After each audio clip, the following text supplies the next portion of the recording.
I've had a frustration of not finding anything that fit me and trying not to have some kind of body dysmorphia where you go, there's something wrong with me.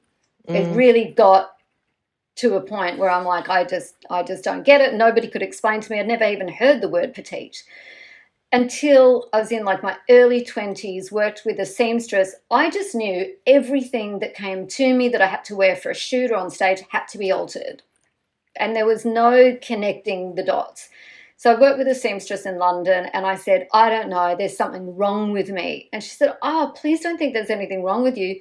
You're petite. And I'm like, what's petite? And she said, oh, if you were making clothes to fit you, it'd be a completely different pattern. It's about your body proportions and your height.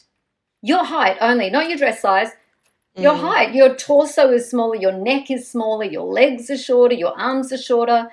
So I'm a true petite, but some people can just have petite arms or petite torso or petite legs or a combination. And it was that light bulb moment. I was so happy that I knew that there was nothing wrong with me. But then it was like, well, why aren't there clothes that fit me? It has a label. There are patterns for it. They're different patterns, but it just doesn't exist out there. Again, the knowledge on why can't you have every model modeling something.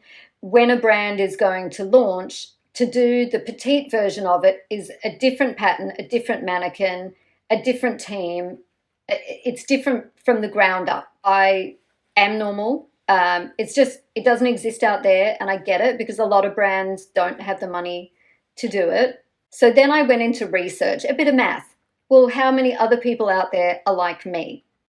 And that's when it was the second light bulb moment. So in Australia, I got to make a clothing label out here with a huge chain of stores called Target. And they said, why don't you bring us something that's a solution? And I said, a solution that really suits me would be to buy something off a rack that fit. And they're like, what do you mean it doesn't fit? And I'm like, it doesn't even fit a coat hanger. I can't even find coat hangers that fit clothes. Once I've altered them, I can't hang them up. Like, it's ridiculous.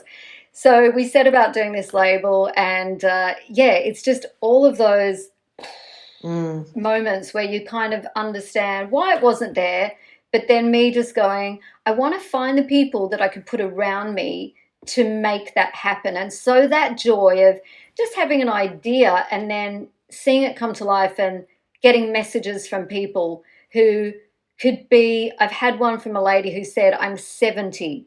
I have never previously bought anything that fit me.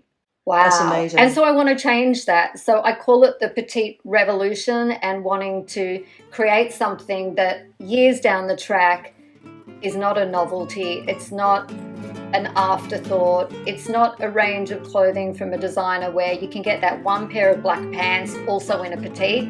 No.